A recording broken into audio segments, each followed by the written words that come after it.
The first blow was always the loudest. Not the sound, a wet, meaty thud, but the silence that followed inside the man on the floor. Leo watched as Mr. Cho, a shipping magnate who'd thought embezzling from the Kim syndicate was a clever business strategy, folded over his own expensive desk. A single, precise strike to the solar plexus with a black-jacketed lead weight. No broken skin, just stolen breath and a world of pain.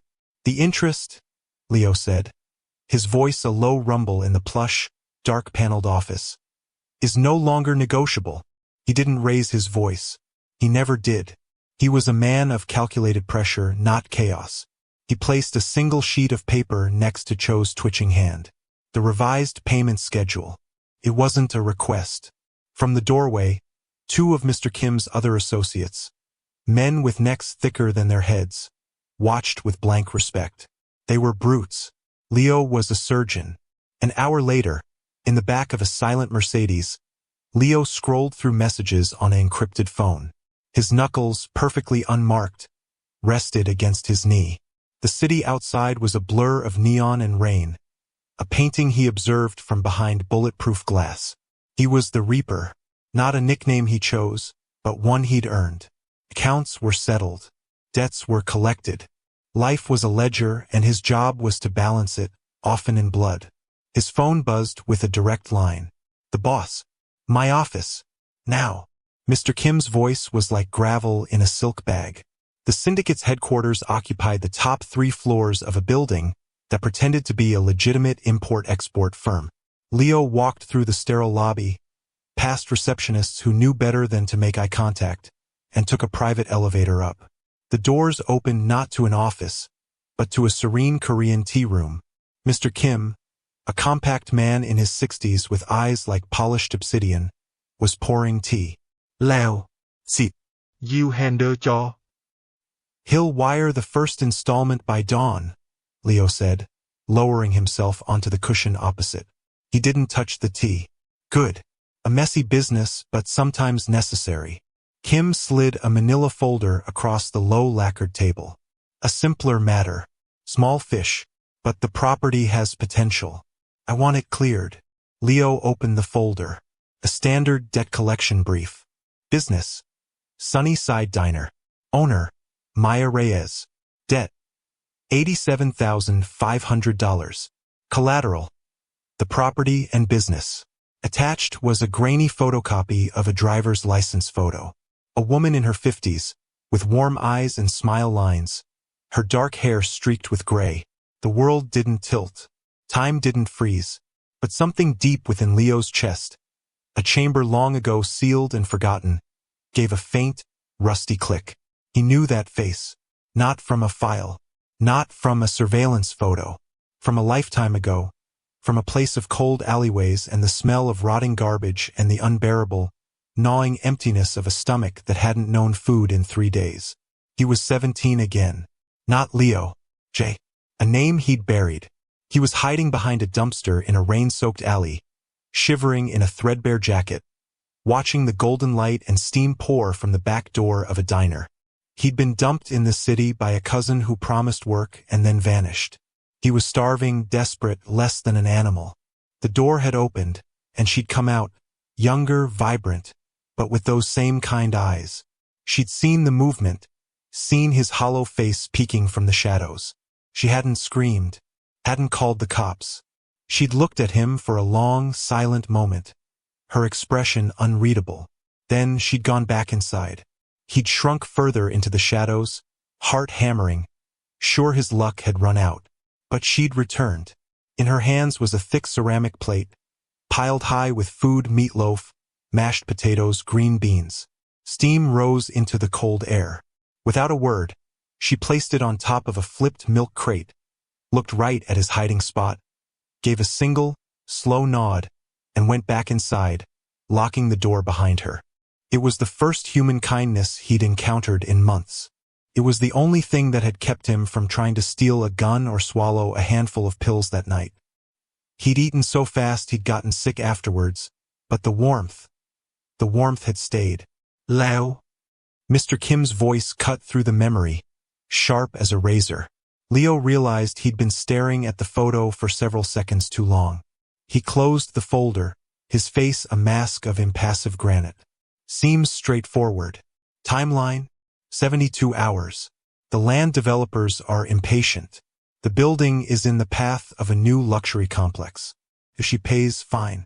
If not, we take the deed. Make it clean. No teatrix. She's a nobody. A nobody. The woman who'd silently saved a life with a plate of meatloaf. Understood, Leo said, standing. His movements were precise, controlled. The perfect machine. But as the elevator descended, the ghost of that meal, that profound and wordless mercy, sat in his stomach like a stone. The ledger of his life, a book filled with entries of violence and collection, had just been flipped to a page he thought was lost. And on it, in bright, bold letters, was a debt he could never repay with the currency of fear. He drove himself to the diner, needing the silence. It was nestled in a neighborhood that was slowly being gutted and rebuilt, a stubborn patch of warmth against the encroaching steel and glass. The sign, a smiling sun, was faded. Through the large window, he could see the late dinner crowd, a few elderly regulars, a tired-looking couple. And behind the counter, moving with a tired efficiency, was Maya. Leo parked down the block. He didn't get out immediately. He watched. He saw her refill a coffee cup for an old man, her hand patting his shoulder. He saw her laugh at something the cook yelled from the pass-through, the sound inaudible but the crinkling of her eyes clear even from a distance. He saw her wrap up a slice of pie for a homeless man who lingered near the door, refusing payment. 25 years vanished. The scared, feral boy in the alley watched the angel in the light. The reaper in his German-engineered car watched a mark.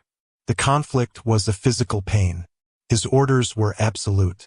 Mr. Kim did not tolerate failure, did not tolerate sentiment. The diner was an asset to be acquired. Maya was an obstacle to be removed. That was the logic of his world, the logic that had kept him alive and powerful. Yet, the memory of that plate, it was a different kind of absolute. A moral absolute he'd abandoned decades ago. To destroy this woman, to make her homeless, to crush the last remnant of light from his past. The very thought made something vile twist in his gut. He finally stepped out of the car, the rain a fine mist on his wool overcoat. The bell above the diner door jingled with a cheap, cheerful sound. The warmth and smell of grease, coffee, and baked bread enveloped him. A sensory assault of normality. He took a seat at the counter, the last stool in the corner. Maya approached, a menu in hand, a worn smile on her face. Evening. Coffee? Just water, Leo said, his voice softer than he intended. He kept his eyes down, studying the laminated menu as if it held profound secrets. She brought him a glass of ice water, condensation already beating on the sides. Need a minute? I'm waiting for someone, he lied. He needed to observe, to plan his approach. This was reconnaissance, he told himself. Not a pilgrimage. He watched her work. The gentle patience with a flustered waitress. The way she calculated a bill in her head faster than the register. The deep, permanent weariness behind her eyes that even her smile couldn't fully hide. He saw the cracks in the facade. The desperate edge of someone clinging to a crumbling ledge. After an hour, the diner emptied. The cook left. The waitress cashed out. Maya began wiping down the counter, moving slowly, her hand pressing into the small of her back. This was it. The time for observation was over. Leo stood up, the legs of his stool scraping loudly in the quiet room. He walked to the register. Maya looked up, the polite customer service smile returning. Ready for that check? No check, Leo said. He reached into his inner pocket and produced a plain white business card. It bore only a phone number and the name of a holding company, a Kim Syndicate front. He placed it on the counter between them. I'm here about your loan, Mrs. Reyes. All the warmth drained from her face. The weariness turned to a cold, familiar dread. She didn't touch the card. I've spoken to the bank. They agreed to an extension. The debt is no longer with the bank, Leo said, his voice returning to its professional, emotionless monotone. It was purchased by my employers. The terms have changed. The principal plus accrued interest and a facilitation fee totals $112,000. Payment in full is required in 72 hours. Failure to comply will result in immediate forfeiture of the property as agreed collateral. He recited it like a scripture. Each word felt like ash in his mouth. Maya's hands gripped the edge of the counter, her knuckles white. 112? That's impossible. The original was 87. I can't. My husband, his medical bills, they've wiped us out. We're barely keeping the lights on. You have to understand. I don't have to do anything, Leo interrupted, though the harshness cost him. The numbers are the numbers. You have 72 hours. I suggest you find the money or a buyer for the business. He turned to leave. His job was to deliver the message. The hardest part was over. Wait. Her voice stopped him, not with a plea, but with a strange, sharp curiosity. He turned back. She was staring at him now, not at the suit or the cold eyes, but at him. Her gaze traveled over his face, tracing the lines around his mouth, the set of his jaw, the scar above his eyebrow. A souvenir from long before he could afford tailored suits. Her own brow furrowed in deep, painful concentration. The fear in her eyes was being pushed aside by something else, disbelief. I know you, she whispered, the words barely audible over the hum of the neon sign. Leo's heart, a muscle he thought atrophied, gave a single hard pound against his ribs. You're mistaken. No, she took a step closer, around the counter, her eyes never leaving his face. The years seemed to fall away from her as she searched his features. The alley, behind the diner. It was winter. You were just a kid. Freezing. Her voice trembled. I brought you a plate. You were so scared you wouldn't come out until I went inside. The memory, now voiced aloud, became a tangible thing in the space between them. The smell of the garbage, the biting cold, the heavenly steam from the plate. Leo said nothing. His silence was a canyon. Tears welled in Maya's eyes, but they weren't tears of fear now. They were tears of a profound, soul-crushing disappointment. My God, she breathed, the horror in her voice worse than any scream. Jay, it's you, isn't it? The name, his name, hung in the greasy air like a ghost. It was an accusation, a verdict. She looked from his eyes to the ruthless business card on her counter, then back to his face, connecting the starving boy to the polished enforcer. The devastation that washed over her features was the most violent thing Leo had ever witnessed. It wasn't the fear of the debtor. It was the heartbreak of a mother seeing the child she'd saved return as the monster under the bed. Look what they made you into, she said, the words choked, final. And with that sentence, Leo's meticulously balanced ledger shattered. The debt had just been called in, and it wasn't hers. It was his. And the interest, after 25 years, was more than he could possibly ever pay. The rain had turned into a downpour, matching the storm inside Leo's skull. The drive back to his sterile, high-rise apartment was a blur of streaked headlights and the relentless, rhythmic thump of the windshield wipers. He replayed the scene on a loop. The shock in her eyes. The devastating disappointment. Look what they made you into. The words were a scalpel, expertly finding the seam between the man he was and the monster he'd become. His apartment was a monument to nothing. Floor-to-ceiling windows showed a glittering, indifferent city. Minimalist furniture, all sharp angles and cold materials. No photographs. No books. Only a sleek bar cart with expensive, untouched liquor. It wasn't a home. It was a waiting room between assignments. He shrugged off his overcoat, the weight of it suddenly unbearable. For the first time in years, he felt exposed. The name Jay echoed in the silence. He walked to the window, pressing his forehead against the cool glass. The boy from the alley was a ghost, a memory he'd starved and beaten into submission. He'd built Leo, the Reaper, on top of that ghost's grave. And with one sentence, Maya had resurrected him. His encrypted phone buzzed. Mr. Kim. The tea room felt different tonight. The serenity was suffocating, the delicate scent of barley tea cloying. Mr. Kim was studying a tablet, his reading glasses perched on the end of his nose. He looked like any other grandfatherly businessman. "Report," Kim said, not looking up. "Message delivered. Terms stated." 72-hour clock started. Leo's voice was back under control, the perfect instrument. Her reaction? Predictable. Pleading. Financial distress due to a sick husband. Leo kept his gaze fixed on a spot on the wall behind Kim. "She claims she can't pay." Kim finally looked up, removing his glasses. "And your assessment? Will she find the money?" "No," Leo said, the word feeling like a betrayal of both his mission and of Maya. "The business is failing. The assets are negligible. She will default." A slow smile spread across Kim's face. It wasn't pleasant. "Good. The developers are very eager. The land is the prize, not the paltry debt. Her default is the cleanest path. Ensure the transition is smooth. Have the paperwork ready for her to sign. If she resists—" Kim let the implication hang in the air, then waved a dismissive hand. "You know how to handle sentimentality." Leo gave a single, stiff nod. "Ido." "This is a small matter, Leo. Do not overcomplicate it. Your next task is more critical. The shipment from Busan needs a secure hand. I want you on the docks tomorrow night." He was being dismissed. The diner was a small matter. Maya's life, her history, her kindness. All of it was just a minor administrative hurdle. The injustice of it ignited a cold fury in Leo's gut. A feeling so foreign it was dizzying. "Sir," Leo said, the word tasting strange. "Perhaps a different approach with the diner. A longer payment plan at a higher rate.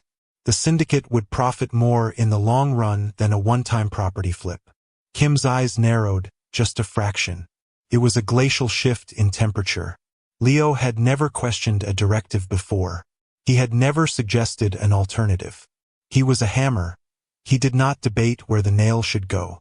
"The profit is in the development deal, not the debt," Kim said slowly, his voice dangerously soft. "Why this sudden interest in creative finance, Leo? Do you know this woman?" The question was a trap laid in velvet. Leo's mind, trained for survival, spun.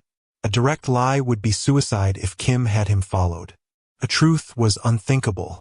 "Due diligence," Leo replied, his face a blank slate. A forced, rapid eviction in that neighborhood could attract local news attention.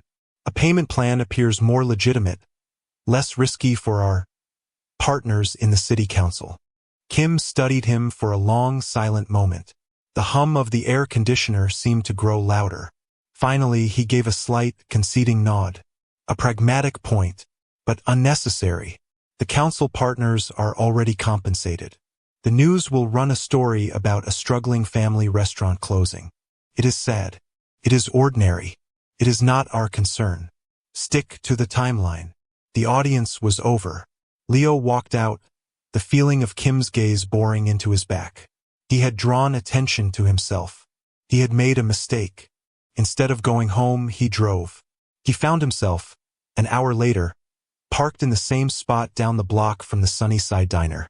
The closed sign was up, but a single light burned in the back, probably an office. He imagined Maya in there, surrounded by invoices and medical bills. The ghost of a teenage boy she'd fed now morphing into the specter of her ruin. He couldn't do it. The realization was simple and absolute. He could not be the instrument of her destruction. The debt in his ledger, the one marked Maya a plate of meatloaf, demanded a different payment. But defying Mr. Kim was a death sentence. Not just for him, but for her as well. Kim would send others, the brutes from the office today. They would not deliver paperwork. They would deliver terror. They would break windows, pour sewage into the kitchen, threaten her sick husband. They would make her life a hell until she fled, and then they would burn the place down for the insurance. He was trapped. The only way to protect her was to control the process himself. He had to become her persecutor to shield her from worse monsters. The irony was a bitter poison. His phone buzzed again. The unknown local number. He answered. "Is this the man from the diner?" A young woman's voice, tense, angry. "Who is this?" "Emma." Maya's daughter. I found your card. Her tone was pure fire. You listen to me, you soulless bastard. You stay away from my mother. You stay away from our diner. I know what you are. I looked up your company. It's a front for Kim's gang. You're a criminal. A thug. Leo closed his eyes. Emma, you should not be calling me. Or what? You'll break my legs? Ruin my credit? She shot back, a tremor of fear under the bravado. My dad is in the hospital. My mom is having panic attacks. We have nothing left. So you tell your boss he can have the bricks and the grease traps, but he will not touch my family. Do you understand me? He understood her courage. He also understood its futility. Sell the diner, Emma, he said, his voice low. Today.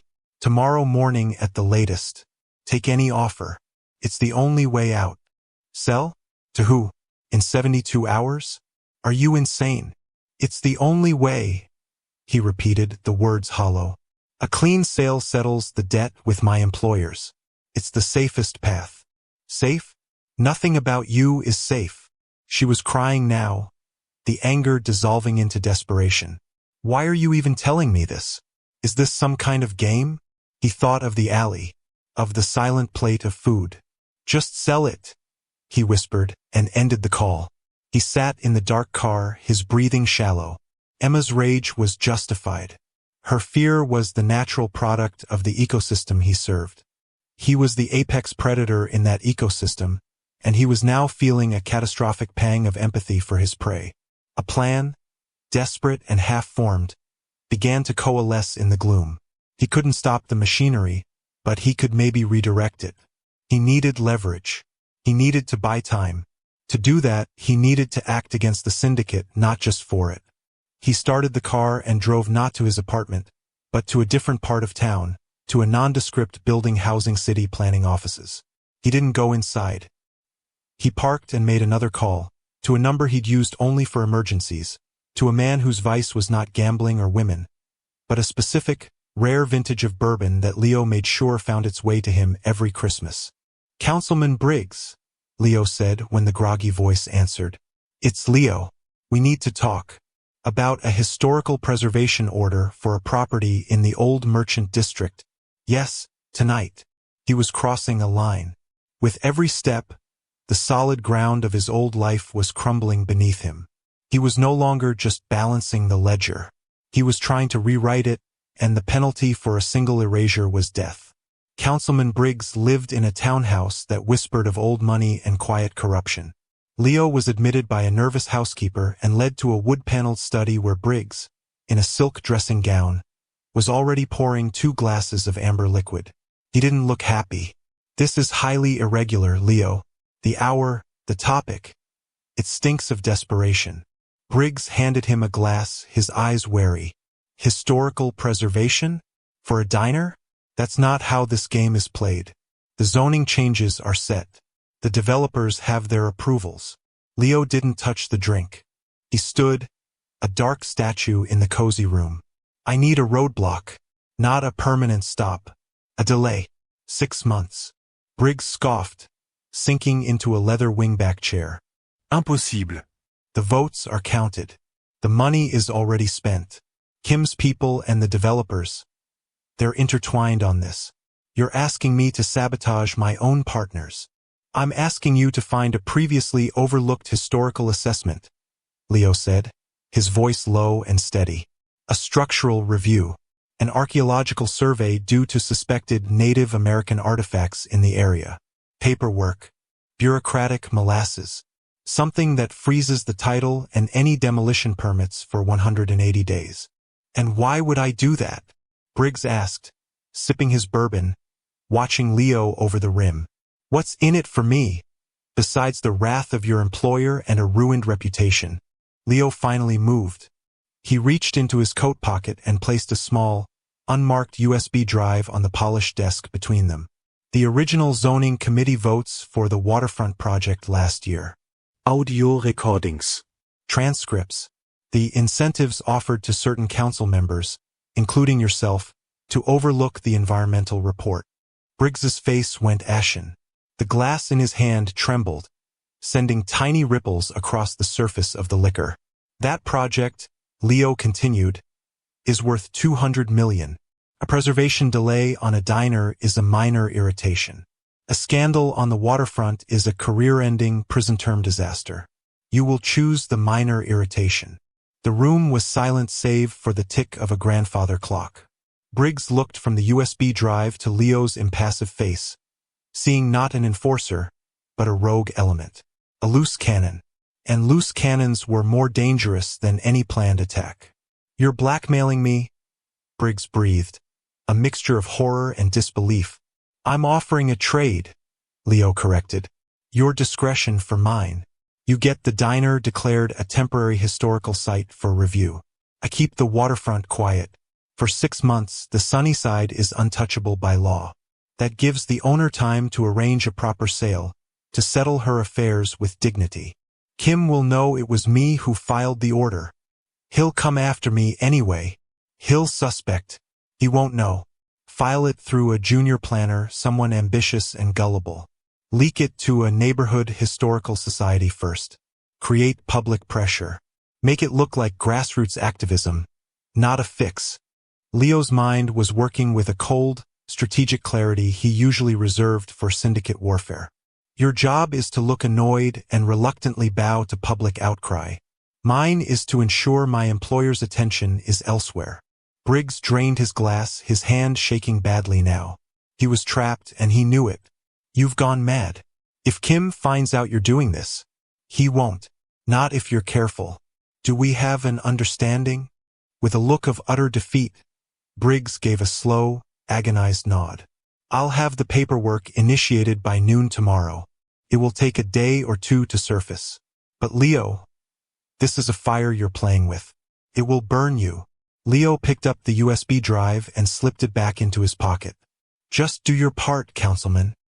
He left the townhouse, the cool night air a shock after the cloying warmth of the study.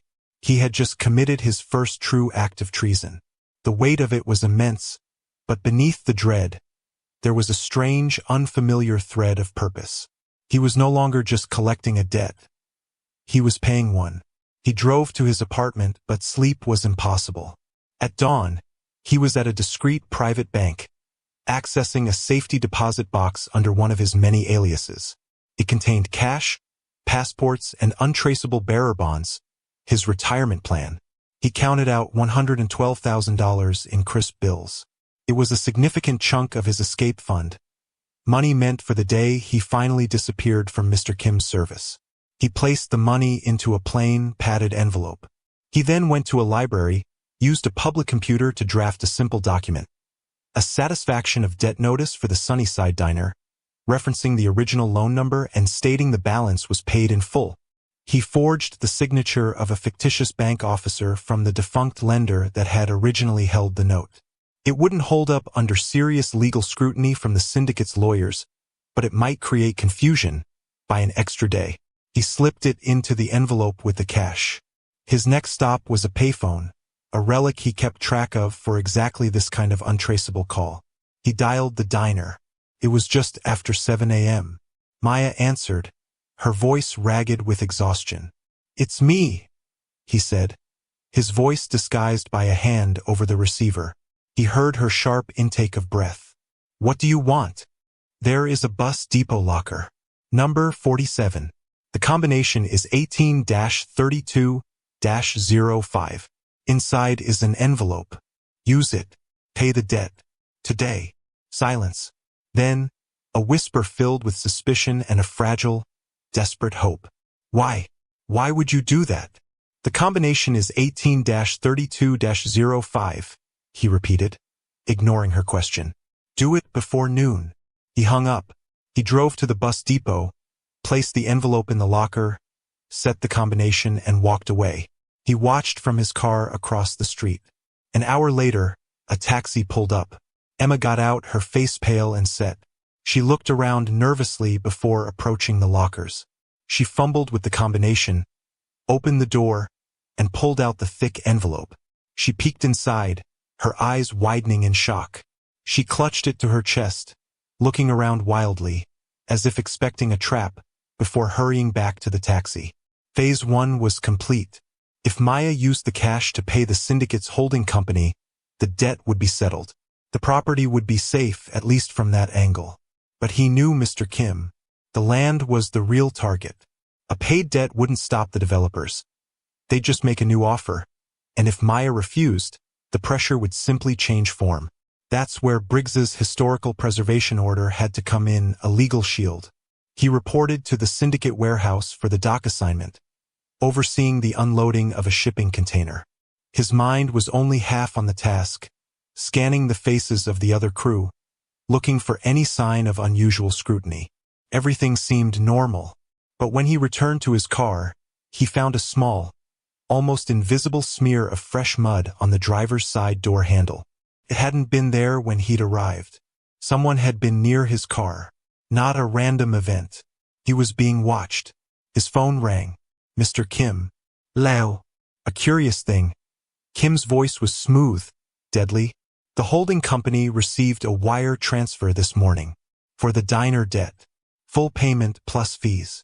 Leo's blood ran cold. Too fast. Maya had moved too fast.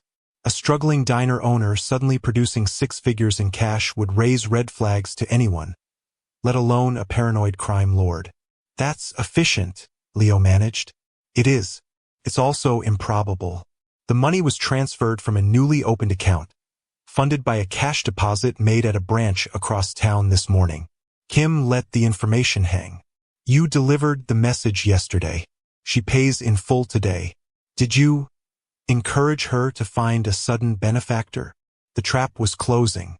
Kim's suspicion was a palpable force over the line. I told her to sell. Perhaps she found a buyer for a family heirloom. Leo offered, the lie weak even to his own ears.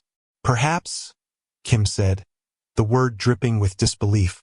Well, the financial matter is closed, but the property matter remains.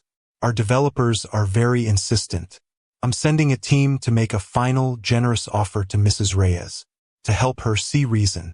Since you have a rapport with her, you will lead them. Tonight, 8 p.m. Ensure she understands the generosity being shown. It was a test. A brutal, obvious test. Kim was sending him to threaten the woman he might have just helped, with witnesses, to prove his loyalty by breaking hers.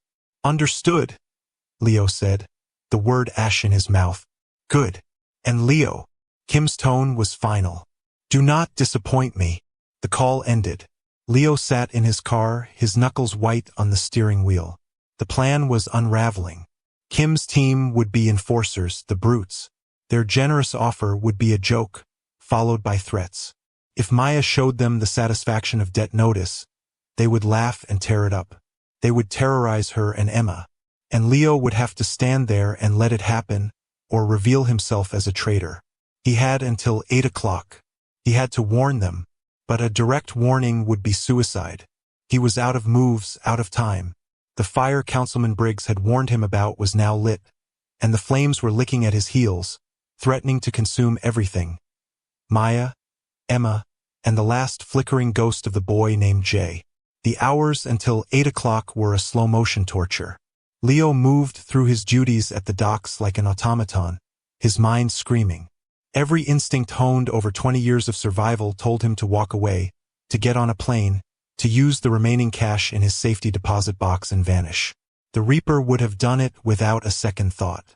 But Jay, the ghost in his chest, held him rooted to the city, to this collision course. He drove to the rendezvous point early, a warehouse on the syndicate's periphery. 2 men were waiting, just as he expected. Kong and Day, Mr. Kim's favorite blunt instruments. Kong was massive with a flat, cruel face. Day was leaner, with nervous eyes and a reputation for enjoying his work too much. They leaned against a black SUV, looking bored. The boss says you're babysitting us? Kong grunted, not bothering with respect. Says the old lady might listen to you. We just need her signature, Day added, tapping a rolled-up document against his palm. One way or another. Leo said nothing, just gave them a slow, icy look that made Day's smirk fade. He got into the passenger seat. We observe professionalism. No unnecessary damage. The developers want a clean transaction, not a crime scene. Kong snorted, starting the engine. Whatever you say, boss. The short drive to the diner was silent and thick with tension. Leo could feel their predatory eagerness. They were looking forward to this. He stared out the window, running through scenarios, each one ending in disaster. The only sliver of hope was that Councilman Briggs's paperwork might have surfaced, providing a legal barrier. But it was a thin reed to lean on. The Sunnyside diner was closed, but the lights were on inside. Through the window, Leo could see Maya and Emma at a booth, heads close together over a pile of papers.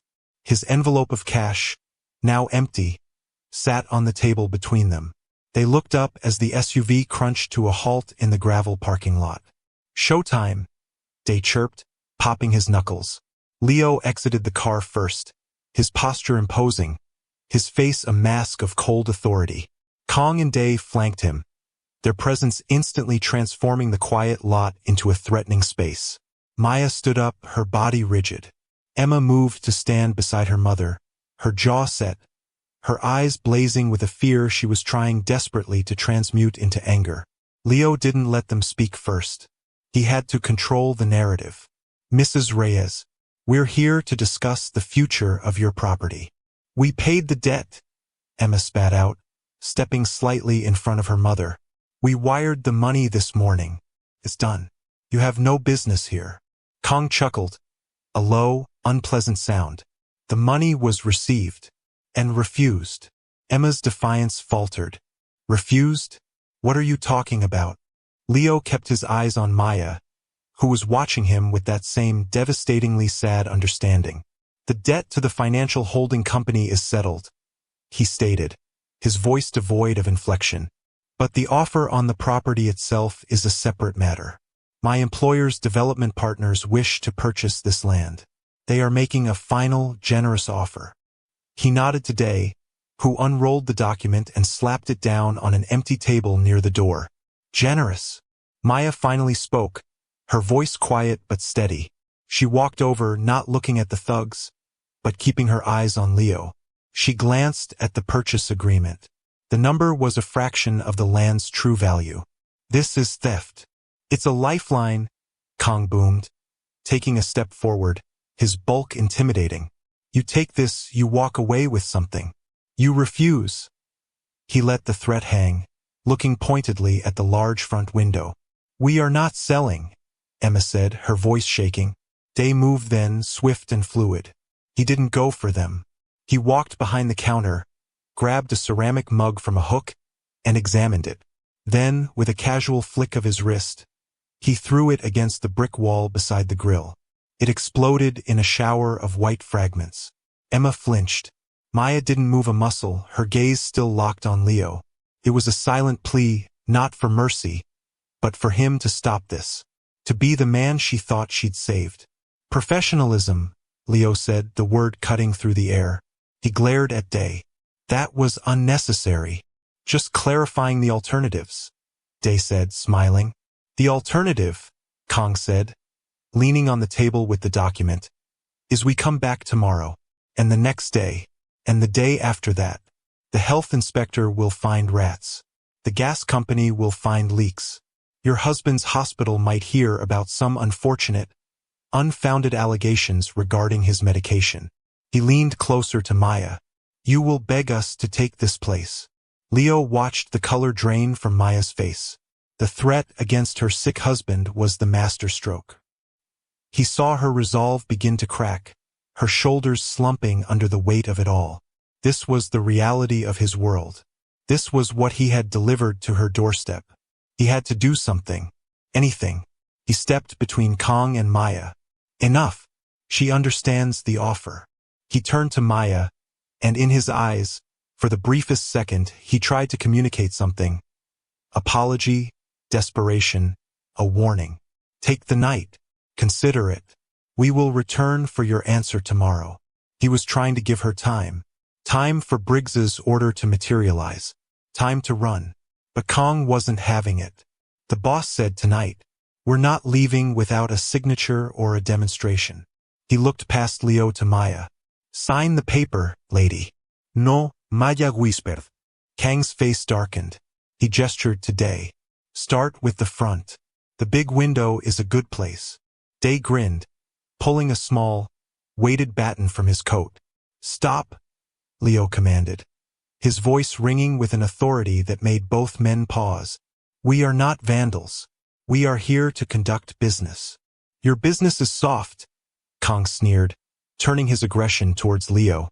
The boss warned us you might have gone sentimental on this job. He took a step, invading Leo's space. You gave her the money, didn't you? That sudden cash payment. That was you. The accusation hung in the air, fatal and direct. In the periphery, Leo saw Emma's eyes widen in shock, her head whipping to look at him. Maya closed her eyes, a single tear tracing a path through her weariness. Leo didn't deny it. He couldn't. His silence was confirmation. Kang nodded, a grim satisfaction on his face.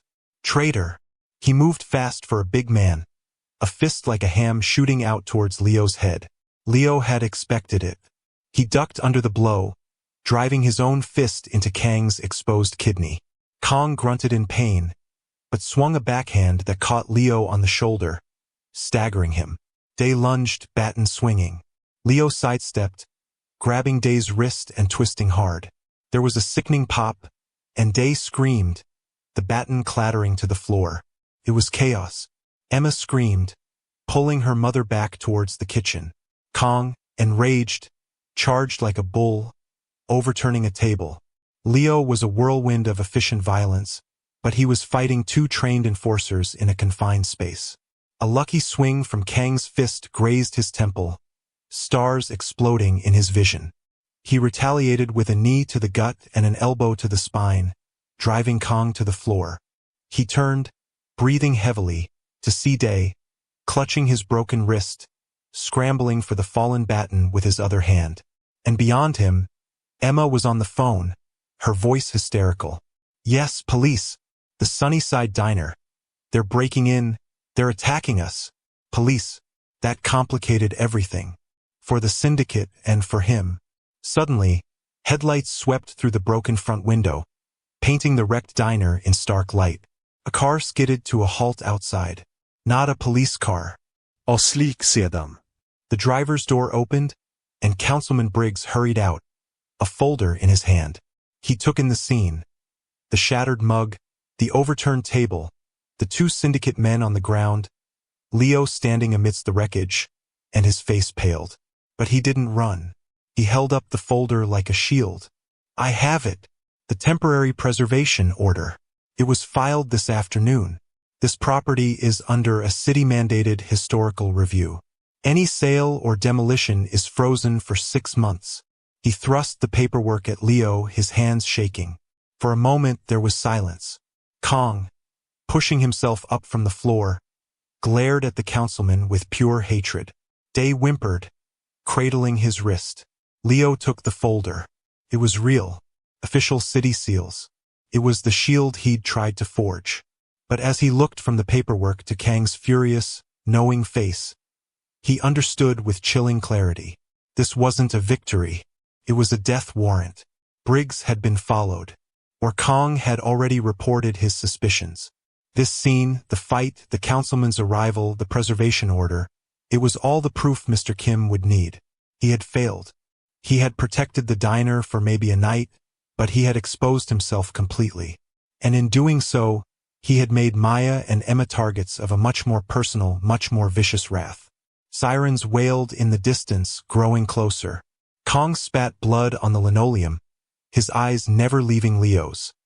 He's all yours, boss. He muttered into a lapel mic Leo hadn't noticed. He'd been live this whole time. Mr. Kim had heard everything. The police were coming. The syndicate enforcers were beaten. The paperwork was in hand. And Leo had never felt more utterly, irrevocably doomed. The ledger was about to be settled in the only currency his world truly understood. Blood. The sirens were a wall of sound now, blue and red lights strobing through the broken front window, painting the wrecked diner in pulses of emergency. Kang wiped blood from his mouth, a grotesque smile spreading across his face as he looked at Leo. The message in his eyes was clear. You're already dead. Councilman Briggs looked like he was about to faint, clutching the doorframe. I did what you asked. Now, please, get out of here, Leo growled, not taking his eyes off Kong.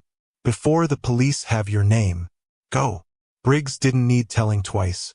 He fled into the night, his sedan screeching away just as 2 patrol cars skidded into the lot, blocking the SUV. Chaos folded into a different, more bureaucratic kind of tension. Uniformed officers burst in, hands on their holsters, taking in the scene. 2 clearly injured toughs, one holding his wrist and moaning, a giant man with a bloody face, a terrified mother and daughter, and Leo, standing protectively between them and the enforcers, a cut on his temple leaking a thin trail of blood. Everyone, hands where we can see them. What's going on here? Emma found her voice first, the words tumbling out in a frantic rush. They broke in. They were trying to force us to sign a paper. They threatened us. They smashed our things. She pointed at Leo, a complex mix of fear and confusion in her gesture. He tried to stop them. The officer's attention swung to Kong and Day. Their appearance screamed, enforcer. One officer knelt by Day. He's got a broken wrist. And this one, he said, looking at Kang's knuckles, has been in a fight. Kong, ever loyal, played his part. He adopted a look of wounded innocence. Officers, a misunderstanding. We're from Magnolia Development. We came to make a business offer. This man, he jerked his head at Leo. He's a disgruntled former associate. He attacked us when we were having a civil discussion with the owners. It was a plausible lie. Leo looked the part of the dangerous outsider. He said nothing, his mind racing. The police were a temporary shield, but they were also a complication. He had no clean identity to give. His car, parked blocks away, had weapons in the trunk. If he was detained, even for a few hours, Mr. Kim's people would find him. Or worse, they would come here. An older sergeant, his face weary, approached Maya. Ma'am, is that what happened? Maya looked from the sergeant, to Kang's smug face, to Leo's stoic, bleeding profile. She saw the entire history in that moment. The boy in the alley, the monster he became, and the man now standing silently, accepting his fate, having tried to defend her. Her voice, when it came, was quiet but ironclad. No, that is not what happened. These 2 men threatened my family. They threatened my sick husband. They destroyed property. They demanded I sign a document under duress. She then looked directly at Leo, her gaze unwavering. This man defended us. He is a friend. The word, friend, spoken in this context, after everything, landed on Leo with more weight than any blow. He felt something crack inside his ribcage. The sergeant sighed, smelling the stench of organized crime all over the situation. He took statements, collected the crumpled purchase agreement. He saw the preservation order in Leo's hand. And this, legal documentation, Leo said, finally speaking, his voice hoarse, filed today with the city. The property cannot be sold or demolished. It's a historical review. The sergeant scanned it, nodding slowly. I'm no lawyer, but this looks official. It might slow them down. He looked between the parties. Here's what's going to happen. You 2, he said to Kong and Day, are coming to the station for questioning. Assault, trespass, threats, vandalism. You, he turned to Leo, Maya, and Emma, need to give your statements. But given the threats and given that you, he nodded to Leo, are the one who seems to have gotten violent in defense. It's messy. I can hold them for the night, maybe 48 hours if the DA is interested. But after that, he let the implication hang. After that, they would be out and angrier than ever. He took Leo aside, his voice lower. Son, I don't know who you are, but I know what they are. You've made powerful enemies. A piece of paper from the city isn't going to stop them. It'll just make them get creative. You understand? They'll send different guys. They'll cause accidents. This isn't over. I know, Leo said. You should get these women somewhere safe. Not here. This place is a target now. After the police led Kong and Day away in cuffs, Kong throwing a last, venomous look over his shoulder. A heavy, fragile silence descended on the diner. The broken mug littered the floor. The overturned table lay like a fallen beast. The wind whistled through the space where the window would be. Emma began to sob, the adrenaline crash hitting her hard. Maya pulled her into a tight hug, whispering soothing words, but her eyes were on Leo, who stood staring at the police taillights disappearing down the street. "You gave us the money?" Emma choked out, pulling away from her mother, looking at Leo with red-rimmed, bewildered eyes. "Why? After what you are? Why would you do that?" Leo turned. He looked old suddenly. The cut on his temple had stopped bleeding, but it marked him. It was a debt. From a long time ago. Maya approached him slowly, as one would approach a wounded, dangerous animal. She stopped an arm's length away. Up close, he could see every line of worry, every hour of fear etched on her face. But there was no disgust there now, just a profound, exhausted sadness. "Jay," she whispered. It wasn't a question this time. It was an acknowledgement. He flinched at the name but didn't deny it. "You shouldn't have called me that in front of them. It's who you are. It's who I was. The man I am. The things I've done you can't even imagine, Maya. The ledger is filled with entries you wouldn't believe." His voice was a raw scrape of confession. The money wasn't repayment. It was a down payment on a debt that can never be cleared. "I've destroyed lives. I've taken lives. And I did it all because it was the only way to survive in the world I chose." "You didn't choose it," Maya said, her voice fierce with a sudden maternal fire. "You were a child. Abandoned. You were taken. I saw it in your eyes that night. You were already lost. I just gave you one warm meal. It wasn't enough." "It was everything," he countered, the emotion breaking through his control for a single, shattering second. "It was the only thing that was. For months after, it was the only reason I didn't. It was the only light. And then I let it go out. I buried it." He gestured to the diner, to her, to himself. "And now I've brought the darkness right to your door. The police sergeant was right. They will be back. Kong will tell Mr. Kim everything. Kim won't send lawyers. He'll send a message. And I—" He looked down at his hands, the knuckles bruised from the fight. "I am that message. Or I was. Now I'm the problem." Emma, who had been listening quietly, wiped her face. "So what do we do? Run?" "You should," Leo said, his tone returning to its strategic, planning hardness. It was the only way he could function. "Tonight, pack what you can't live without.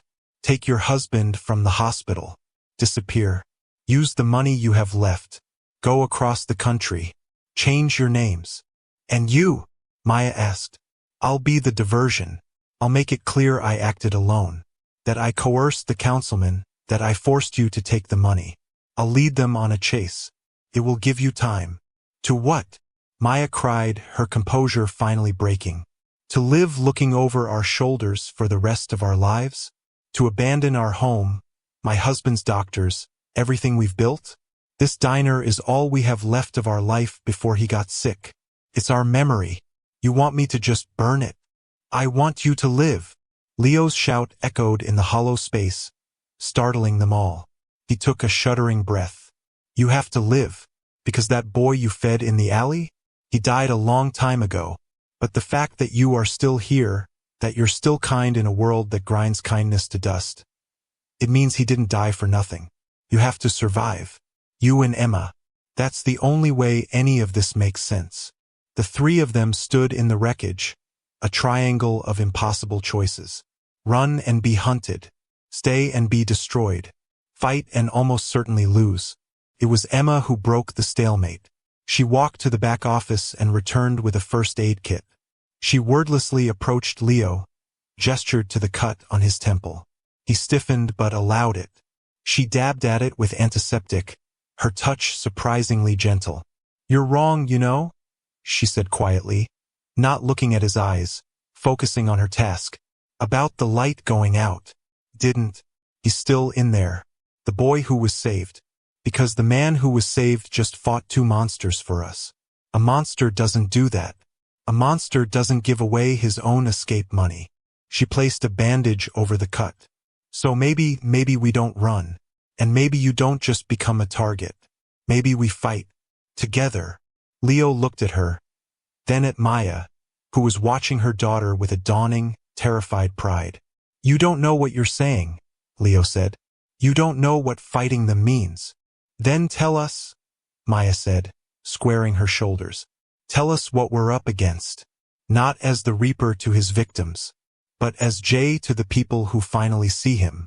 Tell us and then we'll decide. Together, in the cold diner, with the wind blowing through the broken window, Leo felt the last of his walls crumble. He had no allies, no safe house, no plan. All he had was a debt and 2 civilians who had every reason to hate him.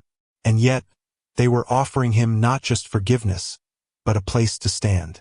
He nodded, a slow, grave dip of his head. Okay, he breathed. Okay, I'll tell you. And then, God help us all, we'll make a plan. Outside, unseen from within, a dark sedan with tinted windows rolled slowly past the diner. Its driver noting the broken window, the absence of police, and the 3 figures still inside. It didn't stop. It didn't need to.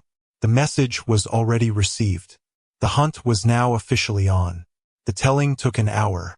Leo spoke in a flat, unadorned monotone, as if reading from a ledger of horrors. He described the Kim syndicate structure, the legitimate fronts, the smuggling routes, the political tendrils. He explained Mr. Kim's psychology, his obsession with control, his view of mercy as a cancer, his ruthless elimination of any perceived betrayal. He listed their methods. Not just brute force, but sophisticated financial strangulation, cyber attacks, compromising personal secrets, long-game coercion that could turn a victim's own family against them. He told them about the enforcers, men like Kong but worse, specialists in arson that looked like electrical faults, in car accidents that were anything but, in pharmaceuticals that induced paranoia or compliance. He told them about the lawyers who could tie up any legal defense in endless, costly delays, and the cops on the payroll who would look the other way. Emma sat pale, her earlier bravado shrinking with each new revelation. Maya listened, her face a mask of grim comprehension. She wasn't surprised by the evil. She was a woman who had worked hard all her life and seen its edges. She was calibrating the scale. So, she said when he finished, her voice dry, we can't fight them in court. We can't fight them on the street. We can't hide. What can we do? We can make it too costly, Leo said, a dangerous glint returning to his eyes. It was the look of the Reaper, but the purpose was transformed. Kim is a businessman. Even revenge has a cost-benefit analysis. Right now, this diner is a small asset. Annoying but small. My betrayal is a large problem. He will combine them, crush the diner to send a message about what happens to those who defy him, and to draw me out. Our goal is to flip that. We make the diner a poison pill.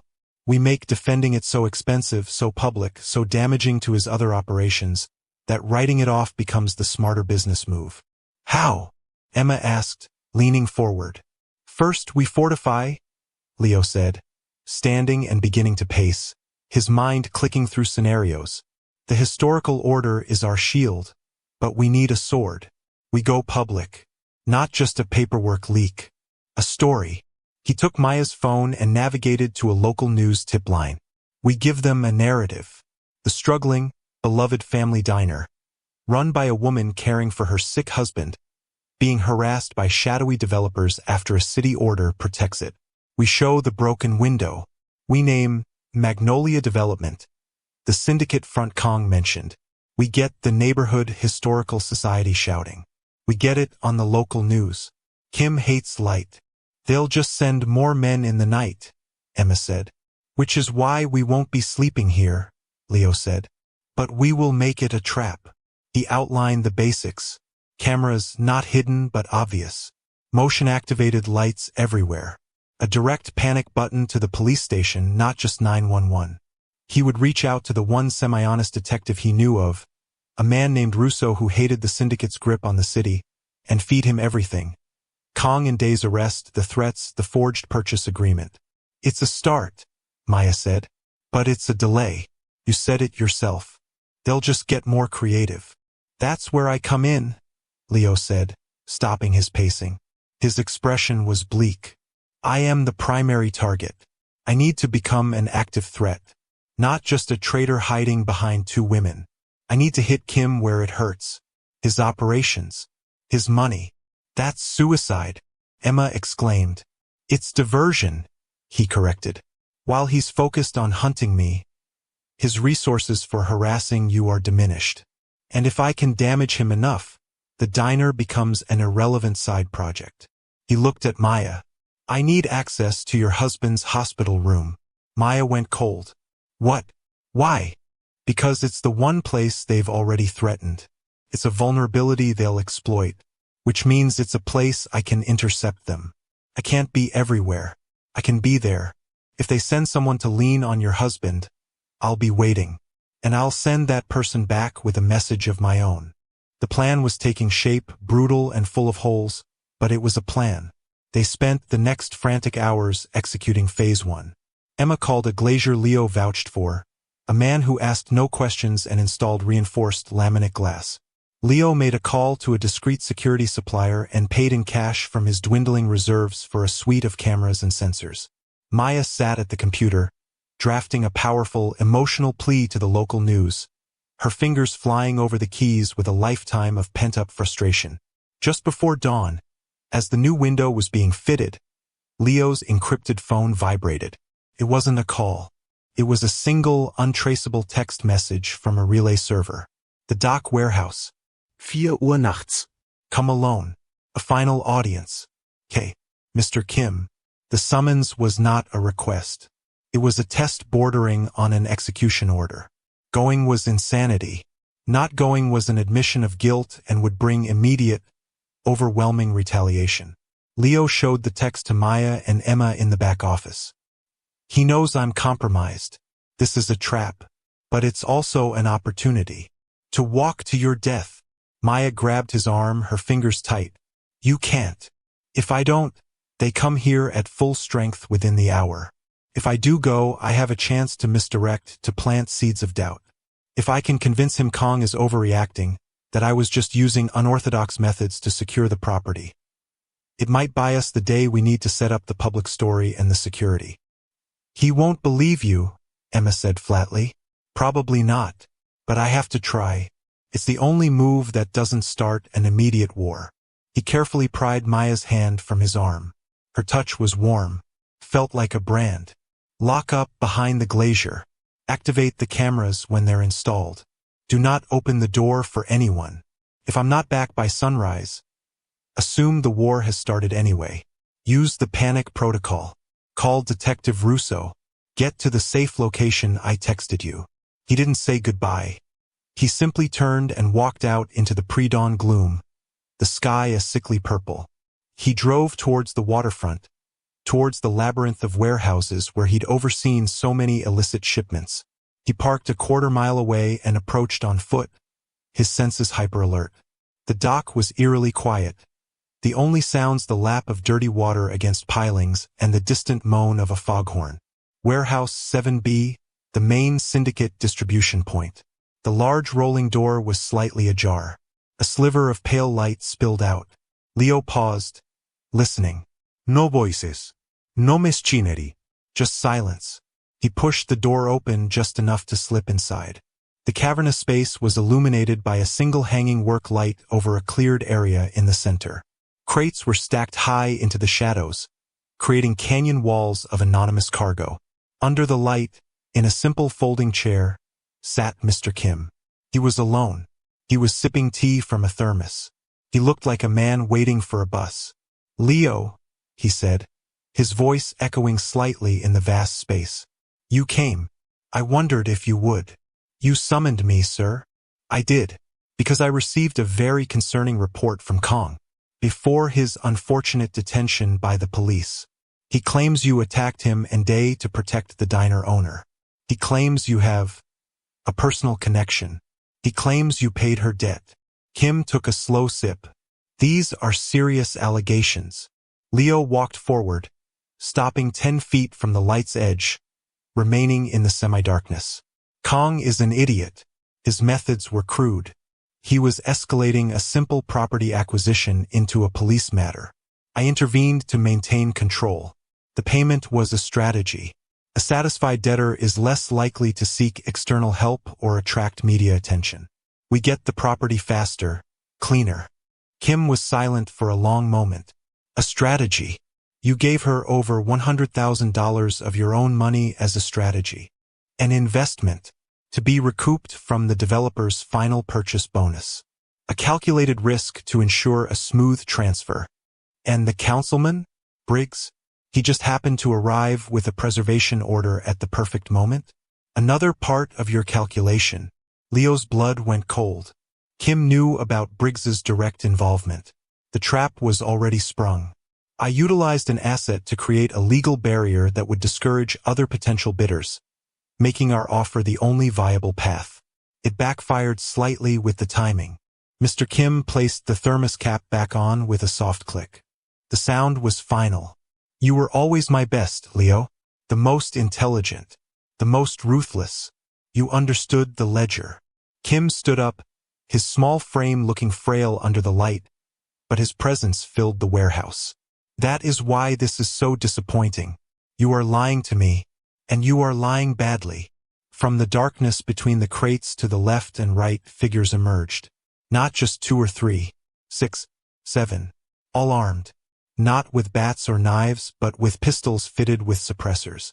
They fanned out, encircling him, cutting off any path to the door. The boy in the alley? Kim said softly, shaking his head with something like genuine regret. I knew about him, you know. When I took you in, I had you researched. A starving Korean kid in LA, taken in by a Mexican family for a few months before his uncle claimed him. I knew it was a weakness, a sentimental hook. I thought you had cut it out. I was wrong. Leo said nothing. He stood perfectly still, calculating angles, distances. The odds were 0. He was a dead man. His only goal now was to take as many with him as possible, to thin the herd that would later hunt Maya and Emma. You have a simple choice, Kim said, his voice turning to ice. Prove your loyalty. Right now. We will drive to the diner. You will walk inside. And you will burn it to the ground. With the women inside. Do this, and your insubordination will be forgiven. The ledger will be balanced. He gestured, and one of the men stepped forward, tossing a small metal canister at Leo's feet. A thermite incendiary grenade. The ultimate cleaner. Leo looked at the canister. Then he looked at the circle of guns. Then he looked at Mr. Kim. He saw the alley, the plate of food. Maya's eyes filled not with fear, but with heartbreaking disappointment. Emma placing a bandage on his temple. The man who was saved just fought 2 monsters for us. He bent down, slowly, and picked up the thermite grenade. It was heavy, cold. The trigger mechanism was simple. All eyes were on him. Mr. Kim allowed a thin smile. He believed in the ledger. He believed in the power of fear and loyalty. Leo's thumb found the pin, but he didn't pull it. Instead, in one fluid motion, he turned and hurled the grenade not toward the door, but high into the darkness, toward the far corner of the warehouse where shadows hid the stacked crates. Crates he knew contained syndicate-owned electronics and volatile chemical precursors for drug manufacturing. Down! He roared, not to the syndicate men, but as a futile warning to himself as he dropped flat. The explosion wasn't a fireball. It was a blinding, white-hot sun erupting in the darkness. A spear of pure heat that sliced through crates, melting metal and igniting chemicals in a violent, secondary humph. The shockwave of heat and sound knocked the standing men off their feet. The single light bulb blew out, plunging the warehouse into a chaos of screaming, roaring flame, and swirling, toxic smoke. Gunfire erupted, panicked, wild, unaimed shots that zipped and ricocheted in the dark. Leo was already moving, crawling on his belly toward the memory of a side door near the office, bullets tearing up the concrete floor around him. A searing pain sliced across his calf. He ignored it. He reached the wall, fumbled for the handle, kicked the door open, and tumbled out into the cold, blessed air of the dock just as the warehouse behind him became an inferno, the syndicate's own illicit goods fueling its destruction. He limped into the shadows, the screams and the roar of the fire fading behind him. He was shot. He was burned. He was now the most wanted man in the city by both the law and the underworld. He had just declared total war, and sunrise was still an hour away.